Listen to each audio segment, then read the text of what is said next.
حطي القهوة على البرتقال وحلي أكبر مشكلة بتواجهك في الشتاء بحيلة وفكرة منزلية ما جاتش على بالك قبل كده. أفكار لأول مرة هتشوفوها على قناتي. لو أول مرة بتشوفوني أنا سمر ودي قناتي، أتمنى تشتركوا عندي وتفعلوا الجرس عشان كل ما أنزل فيديو تتفرجوا عليه على طول. الفيديو بتاعنا مليان أفكار إن شاء الله هتعجبك وهتخرجي مستفادة. أتمنى بقى تحطوا لايك لأن الفيديو بتاعنا يستاهل لايك منكم. ونيجي بقى لأول فكرة معانا. هاتي برتقانه واحده بس وتعالي اقولك بقى هنعمل بيها ايه. اول حاجه هتجيبي البرتقانه وتقطعيها نصين زي ما احنا شايفين كده. اول نص بقى هتجيبيه وتحطي عليه رشه صغيره من القهوه.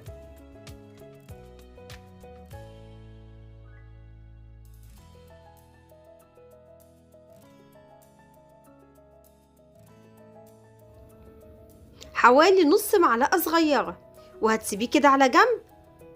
وهقولك بقى هنعمل بيه ايه. هنيجي بقى النص برتقانه التاني،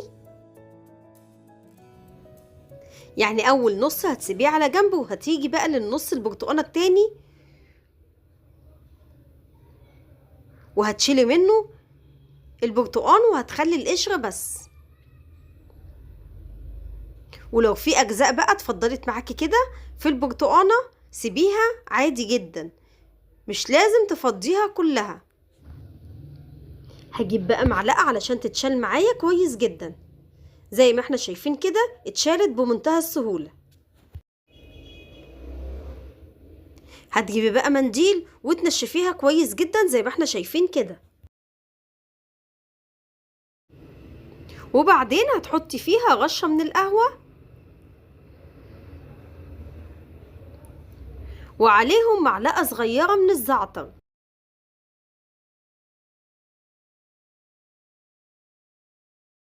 وبعدين هتجيبي بقى قطع من الفحم كده وتحطيها.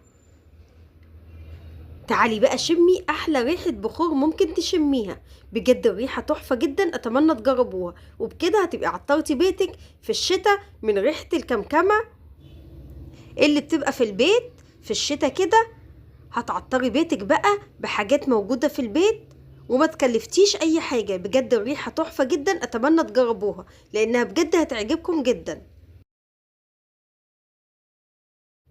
اتمنى تجربوها. ونيجي بقى لنص البرتقانه اللي احنا سبناه وحطينا عليه بقى كده رشه صغيره من القهوه. هتجيبيه وتعالي اقولك بقى هنعمل ايه، وبرده حاجه هتفيدك في الشتاء وهتعجبكم جدا. هتجيبي بقى القهوه وتحطيها على البرتقان كده،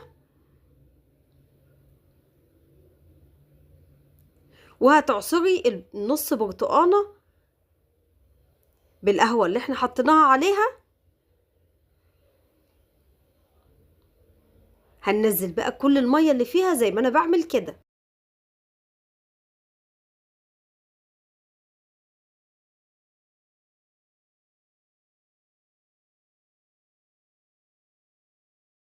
انا بدوب القهوه في عصير البرتقان كويس جدا. وبعدين هتضيفي عليهم بقى معلقه كبيره من النشا.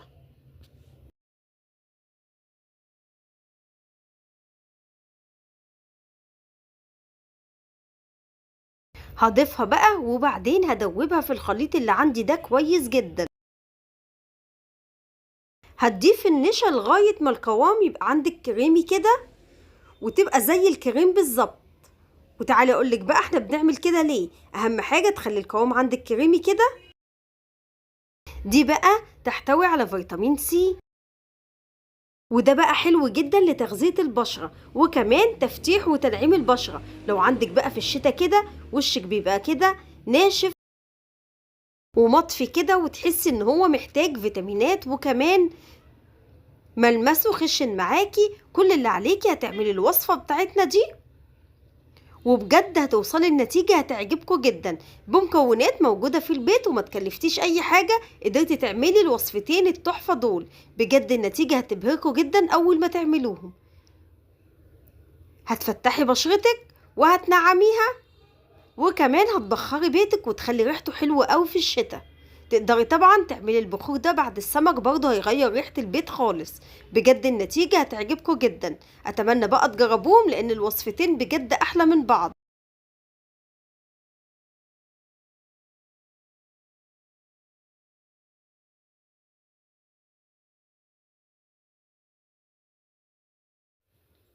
ونيجي بقى للفكرة الأساسية بتاعت الفيديو، هي حطي الملح على البرتقان. فكرة بجد هتعجبكم جدا وهتجربوها وهتستفادوا منها إن شاء الله. أول حاجة هتجيبي البرتقان بتاعك، برتقانية واحدة بس، وتقطعيها كده من الجزء اللي فوق.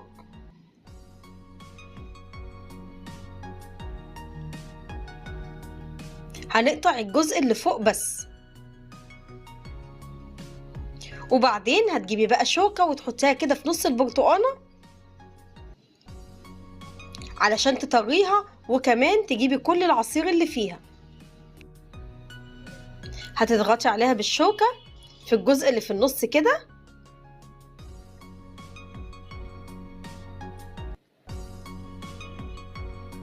انا بخرج كل العصير الزيادة، بضغط كده بالشوكة، وهنفضي الجزء اللي في النص بس.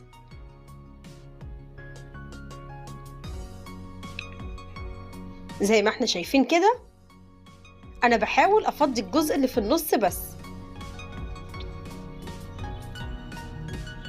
هي كده جاهزة معايا. هتجيبيها بقى وهتحطيها على النار.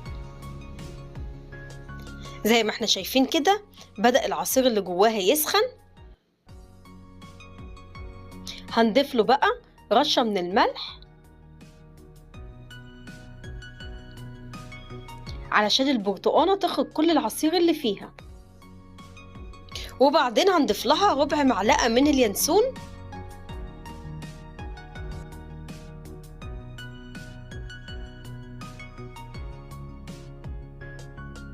وهتسيبيه بقى يغلي مع عصير البرتقان كويس جدا. في المرحلة دي تقدري تضيفي معلقة من عسل النحل.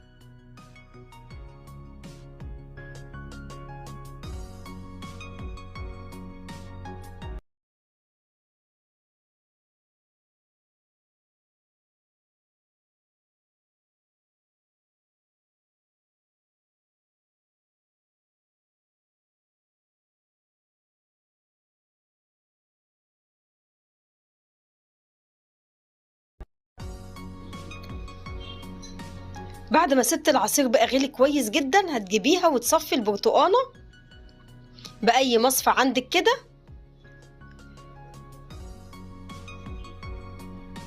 احنا بقى عايزين كل العصير اللي نزل منها. تعالي اقولك بقى ايه فايدة اللي احنا عملناه ده هيخلصك من التهابات الحلق ونزلات البرد، وكمان هيقوي المناعة، وكمان هيعالج الكحة. بجد مفعوله حلو قوي. تقدري بقى تعمليه قبل ما اولادك ينزلوا الصبح كده، تديهم معلقة منه. بجد مفعوله سحر. هتوفري بقى فلوس الدكاترة وفلوس العلاج، وبجد حاجة حلوة قوي ومش مكلفة خالص. هتقدري تعمليها